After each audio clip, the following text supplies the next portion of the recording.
반갑습니다. 오늘은 40번 웹브라우저와 관련된 용어에 대해서 알아보도록 하겠습니다. 웹브라우저에는 넷스케이프, 내비게이터, 인터넷 익스플로러, 크롬, 파이어폭스, 오페라, 사파리, 모자이크 등이 있습니다. 여러분들이 들어본 거는 인터넷 익스플로러 아니면 엣지, 크롬 같은 것들이죠. 기존의 넷스케이프 내비게이터나 그 다음에 파이어폭스, 오페라, 사파리, 모자이크 같은 것들이 있었습니다. 플러그인이란 용어가 있는데요. 플러그인, 쿠키, 캐싱, 미러 사이트, 스트리밍 여기에 관련된 용어들을 한번 살펴보겠습니다. 플러그인은 웹브라우저의 기능을 확장하기 위해서 설치하는 프로그램으로 인터넷에서 오디오 듣기 또는 비디오 보기, 애니메이션 보기 등이 가능하도록 한 것이 바로 플러그인입니다. 쿠키는 인터넷 사용자의 특정 웹사이트의 접속 정보를 저장하고 있는 작은 파일로서 쿠키를 이용하면 인터넷 접속 시 매번 아이디나 패스워드를 넣지 않아도 자동으로 접속할 수 있는 기능이 바로 쿠키입니다. 캐싱은 자주 사용하는 사이트의 자료를 따로 저장하고 있다가 사용자가 다시 그 자료에 접근하면 인터넷에 접근하지 않고 저장된 자료를 활용해서 빠르게 보여주는 기능이 캐싱입니다. 미러 사이트는 미러가 거울이거든요. MIRROR 미러 사이트는 인터넷상에서 특정 사이트로 동시에 많은 사용자들이 접속하는 것을 방지하기 위해서 같은 내용을 복사해 놓은 사이트를 미러 사이트라고 합니다. 스트리밍은 다운받으면서 재생하는 것을 우리가 스트리밍이라고 얘기를 합니다. 그러면 문제 40번 한번 볼까요? 인터넷상에서 특정 사이트로 동시에 많은 이용자들이 접속하는 것을 방지하기 위하여 같은 내용을 복사해 놓은 사이트를 무엇이라고 할까요, 여러분? 네, 미러 사이트입니다. 41번 웹브라우저의 인터넷 옵션을 간단하게 한번 살펴보면요. 인터넷 옵션을 보면 일반 탭과 보안 탭을 한번 보도록 하겠습니다. 일반 탭에는 기본 홈페이지 주소나 시작 옵션, 임시 인터넷 파일, 여러 번 페이지 목록, 페이지 보관, 일수, 탭 사용, 웹페이지의 색깔 또는 글꼴, 언어 등을 설정할 수가 있어요. 그리고 보안에는 개인정보, 내용에 들어가면 자녀보호 설정, 그리고 연결, 프로그램 고급 탭 등이 있습니다. 자녀보호 설정을 할 수 있는 곳이 어느 탭이냐면 내용 탭입니다. 자, 문제 41번 인터넷 옵션에 공유 탭에서 공유할 폴드나 공유할 인터넷 페이지를 지정할 수 있다. 자, 지금 제가 여러분한테 웹브라우저에 있는 인터넷 옵션에 대한 탭들을 제가 방금 소개를 했는데요. 일반 보안, 개인정보, 그리고 내용, 연결, 프로그램, 고급 이렇게 있습니다. 거기에 공유 탭이라는 것이 없지요. 예, 그래서 X가 되겠습니다. 42번 ICT 신기술 관련 용어입니다. 정보통신 기술인데요. 자, 그리딩 컴퓨팅, 유비쿼터스 컴퓨팅, 상황인식, 클라우드 컴퓨팅, 스마트 그리드, 사물 인터넷, 만물 인터넷, 그린 IT, 텔레매틱스. 자, 이런 용어들이 지금 나와 있는데요. 그리드 컴퓨팅은 격자 형태를 우리가 그리드라고 얘기를 합니다. 격자라고 하는 것은 가로 세로로 수없이 많이 이렇게 모는 종이처럼 되어 있는 것을 우리가 그리드라고 얘기를 해요. 사용하지 않는 시간대에 인터넷에 연결된 수많은 컴퓨터를 하나의 고성능 컴퓨터처럼 활용하는 기술을 그리드 컴퓨팅이라고 얘기를 합니다. 유비쿼터스 컴퓨팅은 언제 어디서나 어떤 기기를 통해서도 컴퓨팅이 가능한 환경이며 관련 기술은 RFID와 USD입니다. USN이라는 것은 상황인식 네트워크를 얘기합니다. 상황인식. 컴퓨터가 사용자의 주변 상황을 인식하고 판단해서 자동으로 유용한 서비스를 제공하는 컴퓨터 기술인데 온도, 습도, 위치 정보, 온도, 습도에 따라서 그죠? 공기를 순환하거나 아니면은 이제 그 여러 가지 가전 제품들을 이렇게 설정할 수가 있겠죠. 위치 정보, 압력, 오염, 텔레매틱스, 동물 관리, 교통 관리, 공해 감시, 유통 분야, 홈 네트워크 이런 것들이 전부 다 상황 인식을 하기 위한 하나의 예가 되겠습니다. 자, 전자 태그라고 말이 나오면 RFID입니다. 그 클라우드 컴퓨팅은 하드웨어나 소프트웨어 등 컴퓨팅 자원을 자신이 필요한 만큼 빌려 쓰고 이에 대한 사용 요금을 지불하는 방식의 서비스가 클라우드 컴퓨팅입니다. 스마트 그리드는 전기 생산부터 소비까지의 전 과정에 정보통신 기술을 접목해서 에너지 효율성을 높이는 진행형 전력망 시스템을 스마트 그리드라고 얘기를 합니다. 사물 인터넷은 인터넷 오브 띵즈죠. 자, 세상에 존재하는 모든 사물을 네트워크로 연결해서 인간과 사물, 사물과 사물 간 언제 어디서나 서로 소통할 수 있게 해주는 새로운 정보통신 환경이 바로 IoT입니다. 만물 인터넷은 인터넷 오브 에브리띵입니다. 만물이 서로 소통하며 새로운 가치와 경험을 창출해내는 미래의 인터넷인데요. 지금 사물 인터넷에서 만물 인터넷으로 바뀌고 있겠죠. 그린 IT, 지구 환경을 보호하는 친환경적인 IT 기기나 기술을 우리가 그린 IT라고 얘기를 합니다. 텔레매틱스, 자, 텔레매틱스는 자동차의 정보 기술과 정보 처리 기술을 융합해서 사용자에게 다양한 멀티미디어 서비스를 제공하는 것을 텔레매틱스를 하는데요. 텔레커뮤니케이션과 오토매틱스의 합성어입니다. 자, 그리고 위치 기반 서비스라 해서 로컬 베이스드 시스템인데요. 자, 여기서 LBL이라고 하는 이 위치 기반 로케이티드 베이스드 시스템입니다. 로케이티드가 위치잖아요. 그죠? 통신 기술과 GPS, 컴퓨터에 저장된 데이터베이스를 이용해서 주변의 위치와 부가 서비스를 제공하는 기술로 현재 위치 정보나 실시간 교통 정보 등 다양한 서비스를 제공하는 것이 바로 LBS입니다. 빅데이터, 기존의 관리 방법이나 분석 체계로는 지금 현재 굉장히 자료가 막대하죠. 막대한 양의 데이터를 스마트 단말의 빠른 확산과 소셜 네트워크 서비스의 활성화, 사물 네트워크 의 확대로 데이터 폭발이 더욱 가속화되고 있습니다. 빅데이터. 울트라 와이드 밴드 UWB네요. 근거리에서 컴퓨터와 주변 장치, 주변 기기 및 가전제품 등을 연결하는 초고속 무선 인터페이스로 개인 통신망에서 사용합니다. 지그비, 저전력, 저비용, 저속도와 2.4GHz를 기반으로 하는 홈 자동화 및 데이터 전송을 위한 무선 네트워크 규격으로 전력 소모를 최소화한 것이 바로 지그비입니다. 트랙백입니다. 다른 사람의 글을 읽고 내 의견을 남길 때 보통 이제 우리가 댓글이라고 하는데요. 직접 댓글을 작성하는 것이 아니라 내 블로그에 해당 의견에 대한 댓글을 작성하고 그 글의 일부분이 다른 사람의 글의 댓글로 보이도록 하는 기능을 트랙백이라고 합니다. SSO Single Sign-On입니다. 한 번의 로그인으로 기업 내의 각종 업무 시스템이나 인터넷 서비스에 접속할 수 있게 해주는 보안 응용 솔루션을 SSO라고 얘기하는데요. 굉장히 많죠. 자, 문제 42번입니다. 사물에 전자 태그를 부착하고 사물에 전자 태그를 부착하는 것은 바로 RFID인데요. 무선 통신을 이용하여 사물의 정보 및 주변 상황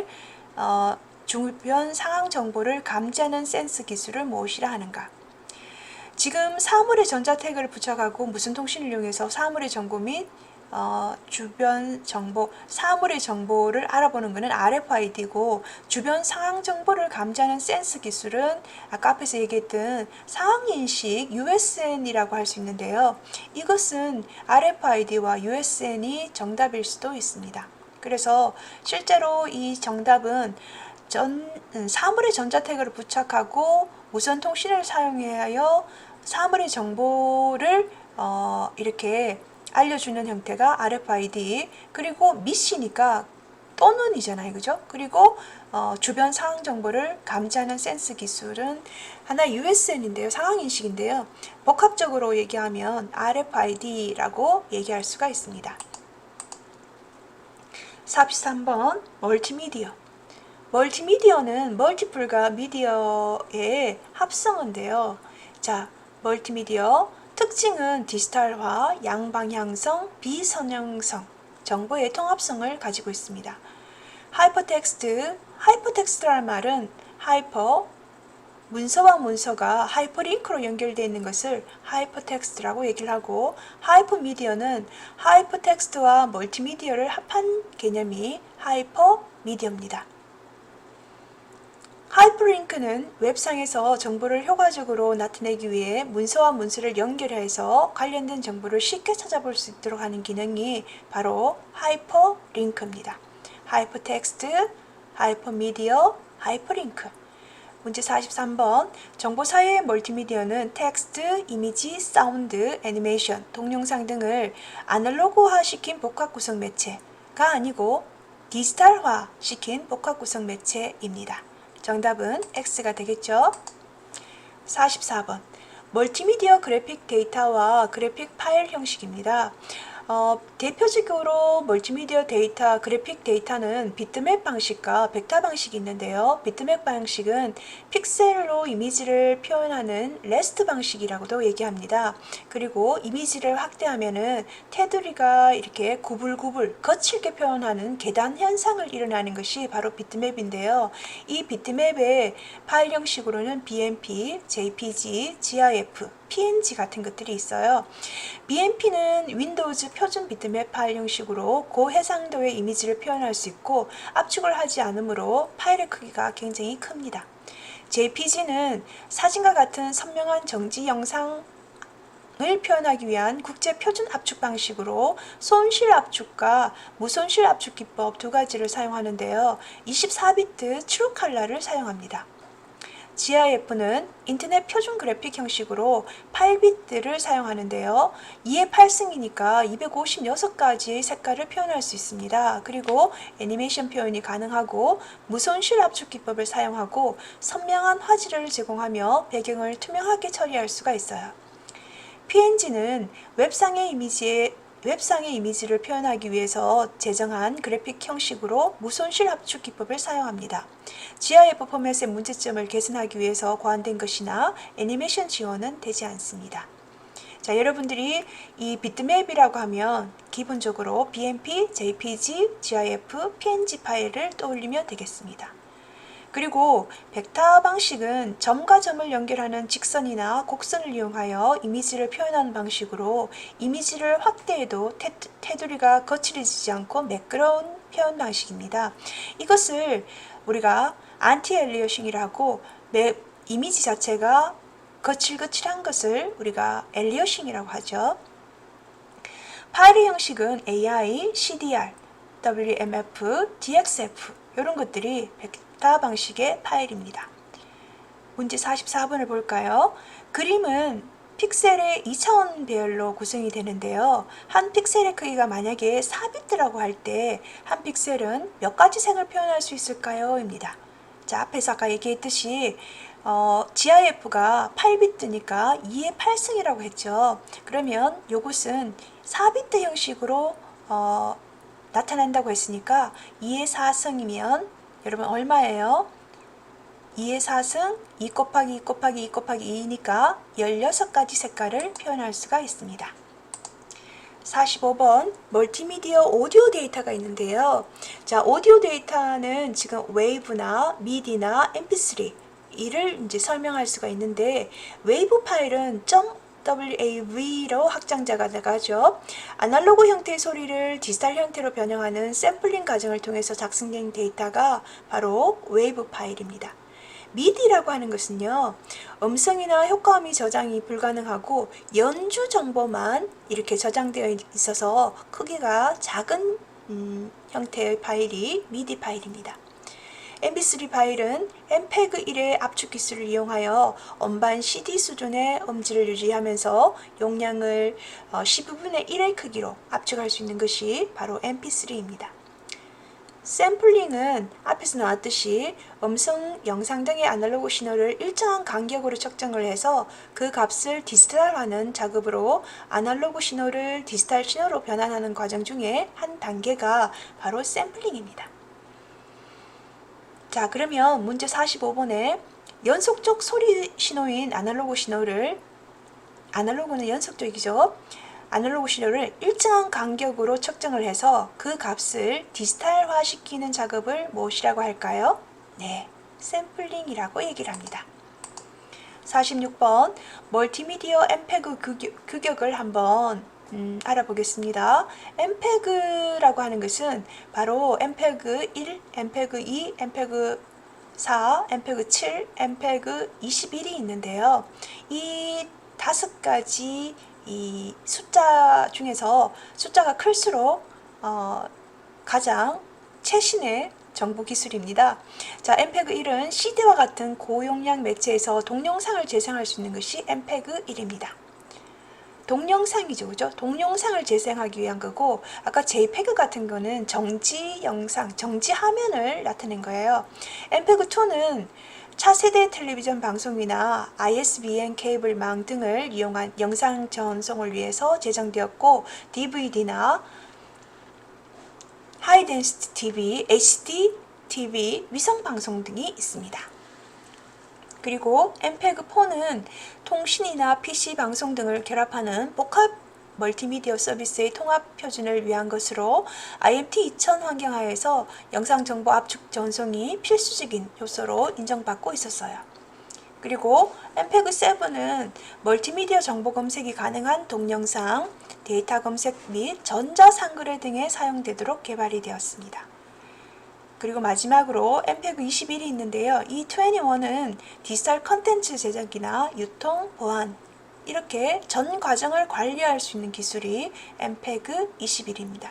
각각의 엠페그 규격에 따라서 특징이 있기 때문에 이것을 좀 잘 알아두시기 바랍니다. 문제 46번 영상의 표현과 압축 방식들에 대해서는 관여하지 않으며 특징 추출을 통해서 디지털 방송과 전자도서관, 전자상거래 등에서 멀티미디어 데이터를 효과적으로 검색하고 있도록 하는 영상 압축 기술 방법은 바로 엠페그 7이 되겠습니다. 멀티미디어 정보 검색이 가능한 동영상입니다. 그죠? 멀티미디어 정보 검색이 가능한 동영상 데이터 검색 이것이 바로 엠페그 7입니다. 그리고 엠페그 4는 여러분들이 복합 멀티미디어 서비스로 IMT 2000이라고 나오면 엠페그 4를 보고 엠페그 2는 DVD, 엠페그 1은 CD 그죠? 그리고 엠페그 21은 디지털 컨텐츠 제작, 보안 이런 용어가 나오면 여러분들이 각각에 해당되는 이 규격을 나타내면 되겠습니다. 47번 그래픽 기법은 안티 엘리어싱, 반대말이 엘리어싱인데요. 픽셀 단위로 표현하는 비트맵 이미지에서 본래의 매끄러운 직선이나 거칠게 표현된 것을 보정하기 위해서 가장자리 픽셀을 주변 색상과 혼합한 중간 색상을 넣어서 외형을 부드럽게 만드는 기법이 매끄럽게 만드는 기법이 안티 엘리어싱이고 계단의 현상이 일어나는 것이 엘리어싱입니다. 모핑이라고 하는 것은 두 개의 이미지를 부드럽게 연결해서 변환시킨 것으로 통합하는 것으로 컴퓨터 그래픽이나 영화 등에서 주로 사용이 됩니다. 디더링은 제한된 색상을 조합해서 복잡한 색이나 새로운 색을 만들어내는 작업이 바로 디더링이고 모델링과 렌더링은 렌더링을 하기 전에 수행되는 작업으로 어떠한 방법으로 3차원을 할 것이고 어떻게 명암과 색상을 입혀줄 것인가에 대해서 결정을 내리는 것이 바로 모델링입니다. 렌더링은 3차원 애니메이션을 만드는 과정 중의 하나로 물체의 모형에 명암과 색상을 입혀서 사실감을 더해주는 작업이 렌더링입니다. 그래서 렌더링 직전의 작업이 바로 모델링 작업입니다.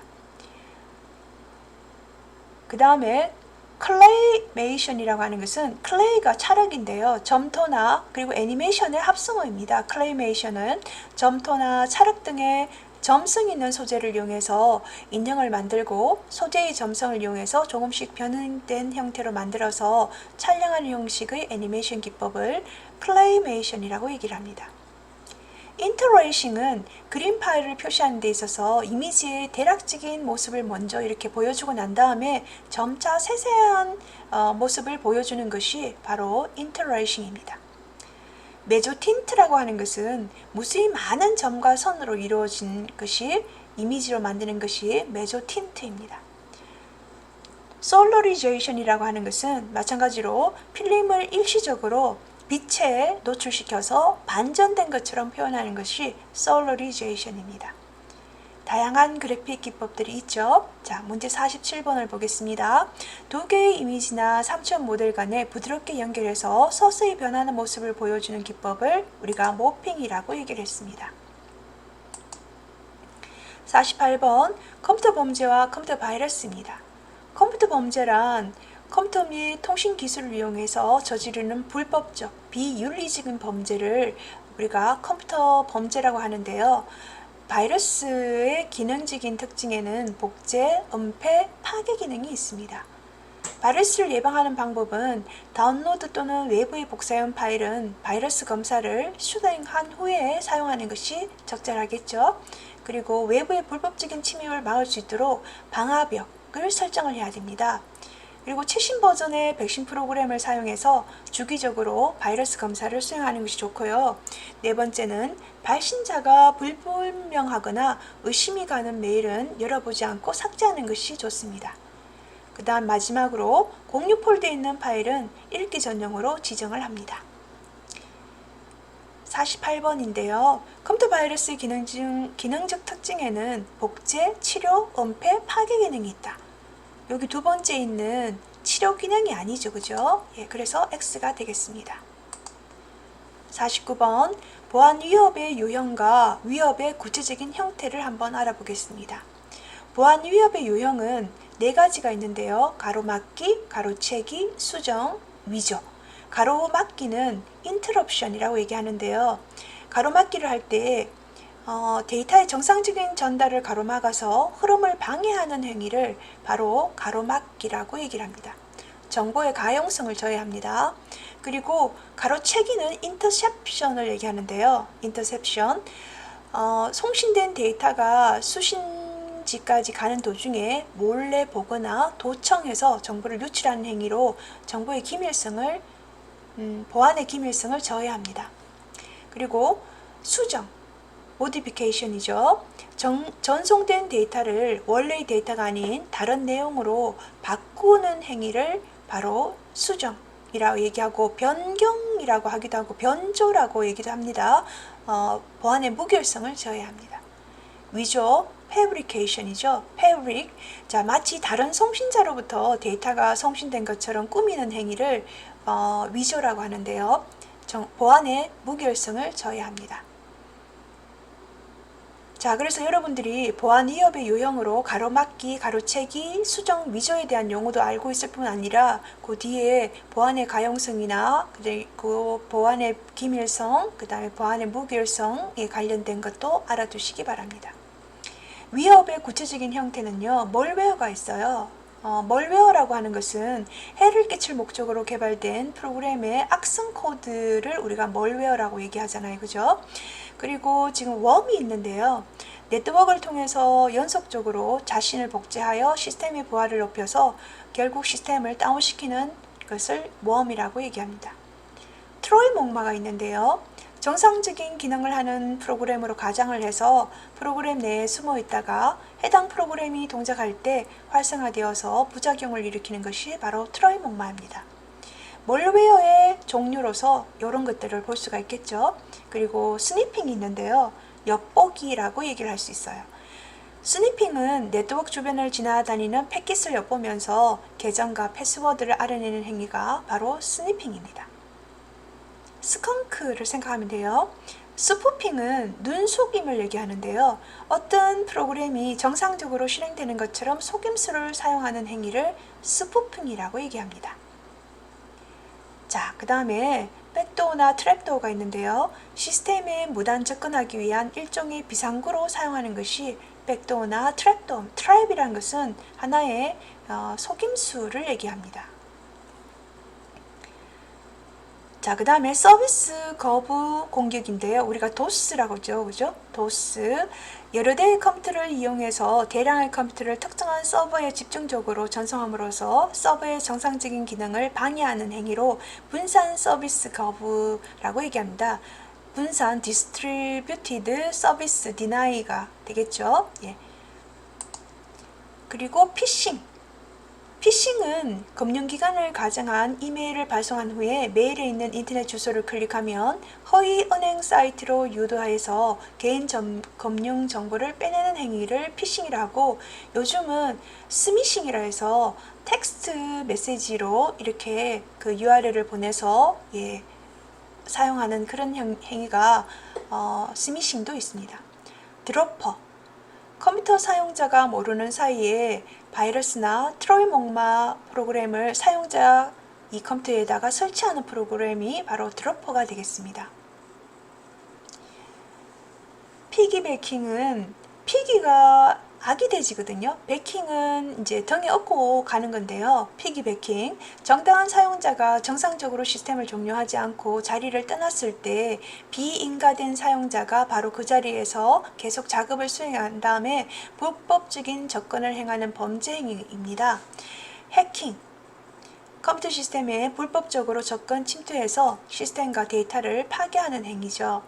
그죠? 키로그, 키로그는 키보드 상의 키 입력 캐치 프로그램을 이용해서 아이디나 그 다음에 패스워드 같은 개인정보를 빼내는 기법을 키로그라고 얘기를 합니다.